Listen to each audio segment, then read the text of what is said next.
नमस्कार, मैं हूं जटाशंकर सिंह। आइए देखते हैं मेट्रो इंडिया न्यूज, हर खबर पर खास नजर। Hi, my friends. This is Hemant M. Shah from Winnipeg, Canada. I humbly request your valuable time. I need your kind attention to watch this video for few minutes. I would like to share my views, my personal opinion regarding Corona pandemic, recent Corona pandemic in India. I'm in a Canada-India trade more than 4 decades, and with my network, with my friends, my business associate, a bureaucrat, I have done this analysis and I would like to share with you. Bharat में जो recent pandemic हुआ है, मेरे भारत के भाइयों और बहनों, मेरे परदेश में रहते नॉन रेसिडेंट भाई और बहनों, ये मैं कुछ ओपिनियन आपके सामने मेरे विचार आपके सामने पेश करना चाहता हूं। जरूर इस पे गौर फरमाइएगा और फिर आप डिसीजन लीजिएगा। मुझे ऐसा लग रहा है हमारे भारत के पीछे कोई एक साजिश हो रही है।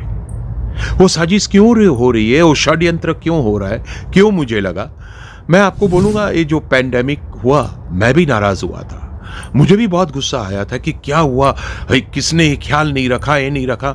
मुझे भी बहुत गुस्सा आया क्योंकि मेरे परिवार के सदस्य इससे इफेक्ट हुए थे, बहुत बुरी तरह इफेक्ट हुए थे, कुछ बुरी ट्रेजेडी भी हुई। बहुत गुस्सा आया, नाराज हुआ। लेकिन जब मेरे मित्रों के साथ, बिजनेसमैन, मेरे नेटवर्क में हमने इसका एनालिसिस किया, हमने ठंडे दिमाग से इसको सोचा, तब लगा कि कोई साजिश, कोई षड्यंत्र खेला जा रहा है। आप देखें तो जनवरी में हमने वैक्सीन इंट्रोड्यूस की, वैक्सीन देना शुरू किया और वैक्सीन हमने एक्सपोर्ट भी की एज अ गिफ्ट।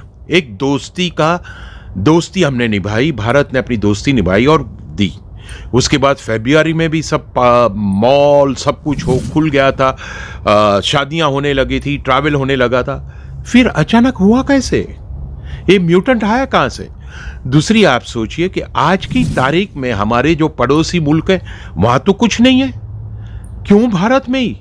यानी कोई भारत में षड्यंत्र खेला गया है, कोई साजिश खेली गई है, आप सोचिए।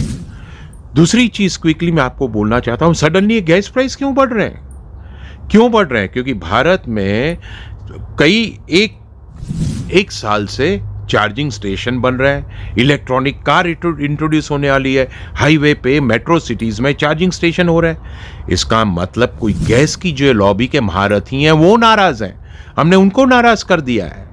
ये वैक्सीन हमने दी, हमारी वैक्सीन की प्राइस $2.50 थी, जब नॉर्थ अमेरिका बनी हुई फाइजर, मॉडर्ना बड़ी $30 थी। यानी उनके महारथियों को हमने डिस्टर्ब कर दिया, उनको नाराज कर दिया, हमने सोचने पे उसको मजबूर कर दिया है। यानी वो भारत की प्रगति पे कोई षड्यंत्र खिला जा रहा है। सोचिए आप, ये सोचने की चीज है, मेहरबानी करके सोचिए। मैं ज्यादा आपका वक्त नहीं लूंगा, लेकिन ये षड्यंत्र जरूर खेला जा रहा है भारत की तरफ। मैं आखिर में इस वीडियो के माध्यम के थ्रू मैं एक ही गुजारिश करूंगा हमारे भारत के टीवी चैनल्स, आप सबको, पॉलिटिशियनों को, सबको बुलाते हैं, आप इतना अच्छा पैनल डिस्कशन देते हैं, मैं हर रोज वॉच करता हूं और मैं आपको अभिनंदन देता हूं। लेकिन आप जो पॉलिटिशियन, राजनेताओं को सब पार्टी से बुलाते हैं पैनल डिस्कशन में, प्लीज वो ना करें, क्योंकि उसके अंदर कोई कॉन्क्रीट बात निकलती नहीं है। एक दूसरे पे आक्षेप ही हो रहा है, एक दूसरे पे ब्लेम गेम ही हो रही है। ब्लेम गेम की जरूरत नहीं है, हमें यूनाइटेड होके, एकजुट होके इस पेंडेमिक का सामना करना है और भारत के सामने जो षड्यंत्र खेला गया है वो षड्यंत्र का जवाब देना है। और मैं आखिर में हमारे भारत के जो पॉलिटिशियंस हैं, इलेक्टेड एमएलएज हैं, इलेक्टेड एमपीज हैं, जो रूलिंग पार्टी से हो, कोई भी पार्टी से हो, लेकिन मेरी उनसे गुजारिश है, हाथ जोड़ के मैं निवेदन करता हूं, भारत की जनता को आपकी जरूरत है। आपकी राजनीति को छोड़िए, आप जो भी पार्टी से हो आपके पास रखिए, लेकिन आप elected MLAs, elected member of parliament है। भारत की जनता नीड्स यू। तो भारत की जनता का आपको उनकी सेवा करने का मौका मिल रहा है, प्लीज करिए और राजनीति छोड़िए। यही मेरी गुजारिश है और ये मेरे विचार पे आप गौर फरमाइएगा। जय हिंद, जय कनाडा, और सेफ रहें, डिस्टेंस बना के रहें और मास्क पहनिए।